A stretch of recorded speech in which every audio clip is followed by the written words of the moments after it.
Oh, without you, we cannot do this. Or they can go on Facebook on the Black Lives Matter. You can go on Facebook on our Black Lives Matter page too. Please get involved.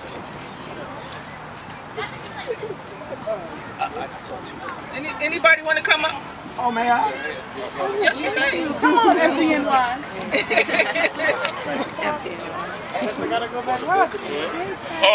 I'm first of all a man of God. I'm in uniforms. I do have to go to work, so I appreciate you letting me share here. I am an EMT, not a cop. Okay, you got that? I'm not a fireman either. God bless the firemen. Like my brother said, they'll run into the building and say they don't care. In fact, a quick little simple story to give you an idea. Most of us crazy people in 9/11, in the 9/11 system, there was a guy trapped in an elevator. And there was two white guys, you know, firemen, and they were showing the tools, how they got to get them out and all that. And then the guy from down the corner, down the hallway said, if it was a white guy, he'd be out hours ago. So the white guy said, what? He's not white? Forget about it. You get that? It was funny because they wasn't caring about who they was. And I'm just backing up your point, you know. The firemen are my heroes without a doubt. What I do, and I got to share this real quick, I work in Bronx Central Booking. I've been on the ambulance in about 10 years. But I see the craziness every night. Folks looking like us, most of us out here, hands behind their back. Yeah. I joke sometimes and go, walking while black, right? Breathing while black, right? It's real. But I just want to share with you that I'm a father of 4 wonderful black boys. Of course, they're handsome. Anyway, but I live right over here. But I do have to go to work. But 2 incidents happened very recently that will just back up the fact that stuff is happening. It don't matter who you are. Right. Just the other day, my wife and son, we were in Century 21 in Jersey, Bergen Town Center. I called out because they accused my son of stealing. So I'm walking behind and say, oh, because he's black, right? Because he's black. Same thing here. Black. Turned out, of course, he was proven wrong. So my wife said, you going to apologize? He said, no. Then he looks at me and said, but I apologize to you for this. I said, what? I just said, Lord, God bless you. I'm a man of God first, and God made me look good that time. Not too, he'll do that. But I'm a man. But this last thing, and most important, that's really real, and I'm not going to go into a whole lot of it, but we were going from Indiana to Ohio. My wife's from Chicago. And the cops, I'm doing a quick version of it, because I'm still going through logistics. In Ohio State troopers stopped us like, boom, I'm having a gun pointed at me and my wife, and I have to admit, I taught my boys comply. Like you said, you got to teach our children. Comply or die. That's real. Hello. Wow. But sure enough, we raised our hands. My wife got out, and if you saw that video, they did the same thing. Back up, back up. I saw my wife go on the ground. I went on the ground. My son, 2 sons went on the ground. My daughter went on the ground. Are we under arrest? No, we're just being detained. Because it was a stolen license plate. They messed up. I said, that thing ain't stolen. All I'm saying, people, thank you for letting me just share. But like the brother said, what are we going to do? And this lady here said it. Get out. I'm kind of visible, but anyway, I love you. I thank you. Black Lives Matter too. Hello. Amen.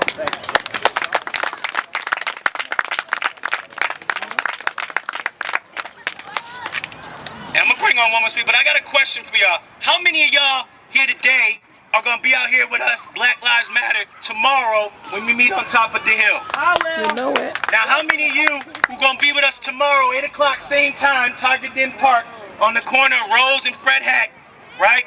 How many of you are going to bring one other person with you? That's going to be a whole lot off the hill coming.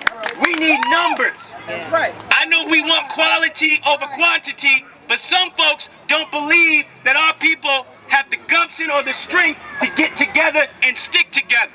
And I know that's wrong. I know that's false.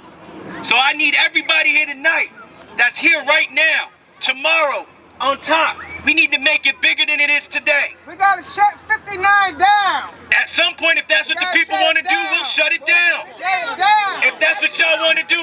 But first, the first step, before we talk about shutting anything down, the first step is to make sure we bring our people out tomorrow. Right there at Tiger Den Park, Fred Hack, and Rose Avenue. We got to start loving each other again. And what I want everyone to do tonight, Got my number? That's all right. I'll send you my number. what I want everyone else to do tonight, you get a number from somebody here, and you check on them and make sure they got home safely. Yes. This is the type of world we're living in. Right. You exchange numbers with one person here, and you text or call them and make sure they made it home safe. Because you know how things get done around here.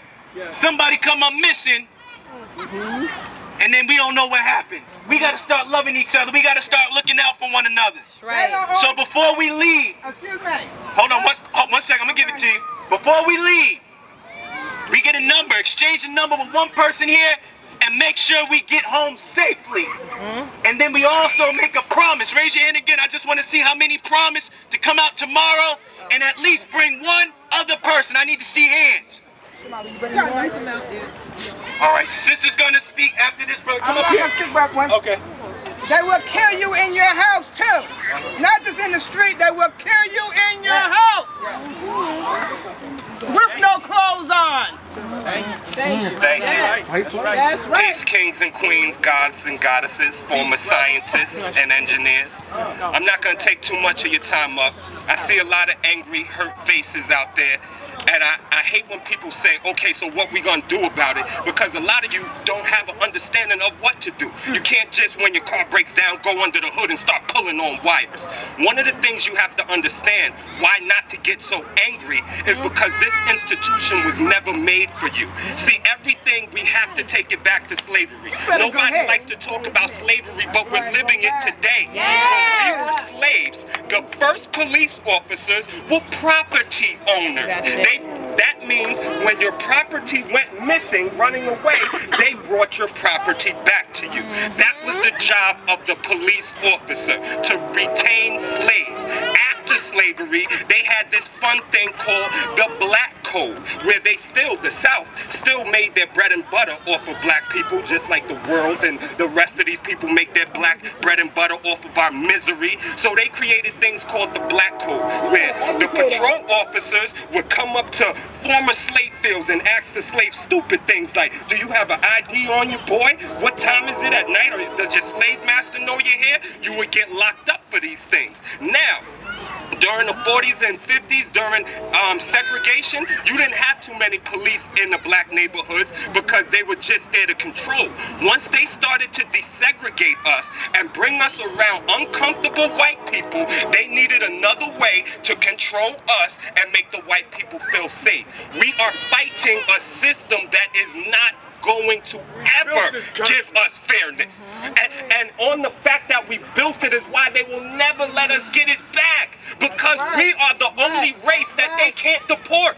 We built it. Every other race had to beg, sign petitions to come here. And they get more access to capital than we do because they owe us something. They owe us the blood of our ancestors. The average black family, the average white family makes 35 times more than the average black family. Why do you think that is? It's because of passed down generational wealth. Nobody works harder than the black man. Nobody. No fucking body works harder than us. But you got the Indian man and the Chinese man telling you, well, I just built my Chinese food store and I've been here for 2 weeks because you had capital from Wells Fargo. I couldn't get $200 from Wells Fargo. And you got $2 million to build your gas station.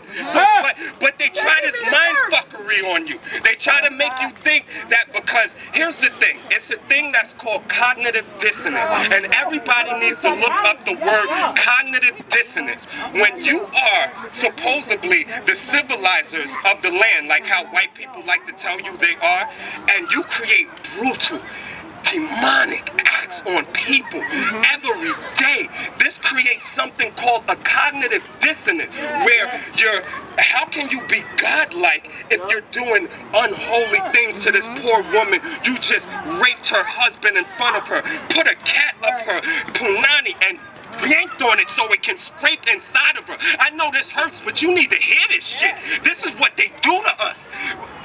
So you have to justify it by saying, well, they were evil anyway. They're less than scum. See, this is why they called us 3/5 of a man. This is why most of your grandfathers and a lady that looks just like you is buried with the cattle out in the South. She don't got no fucking burial because they had to justify all this demonic stuff. And then not only did they justify it, they made it, they planted it in your head so you can justify it too. So when you see, this is what they still do to this day. When you see a black man getting shot, they justify it. They first pull out the video of him as a teenager with the gun, and you go, oh, well, he deserved it. They're playing mind games on you. Nobody deserves to die. Nobody. And the fact that we still have to even explain this goes to show how fucking warded we are. I talk about the evil of white people, and black people get scared as if we're gonna make white people upset. Fuck white people from what they've done to us. Fuck them. We need to go back to desegregation.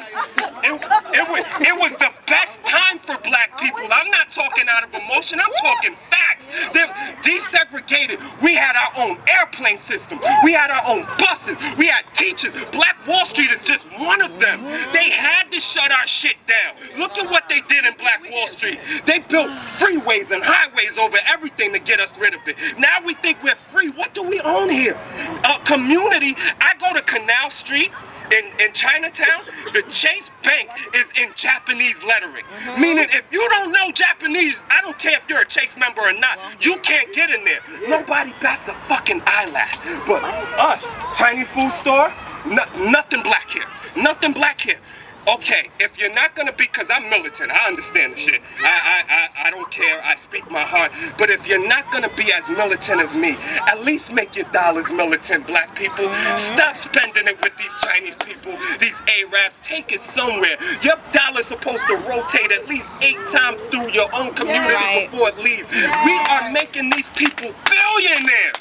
They're billionaires. These Chinese people are their kids are going to stupid colleges while we're voting and praying. Can somebody just help us? No, the government is not going to help us. And I'm not saying voting isn't good, but the way black people doing it is nothing but detrimental. It's like we're psychotic. Every 8 years we fall for the same damn dream of the white man saving us. The only thing that will save us is money and economic backing. The Chinese man don't need to vote. If he needs a law passed, he gets a $5 million super PAC. He buys his own politician, and that politician knows that he's gonna do what the Chinese man needs him, because if not, he doesn't have the money to fund his campaign. This is how the world works. It's not about voting. Everybody, hey, did you vote today? Nobody cares about that. You ask your candidate, I voted for you, he's gonna say, what check did you write for me?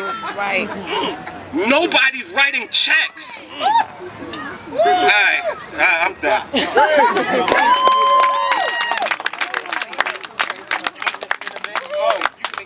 Oh yeah, make sure you make one last thing, because I really don't like to just talk. The Civic Culture Center, we're throwing it a Hidden Colors party on Monday the 18th, 6 to 9.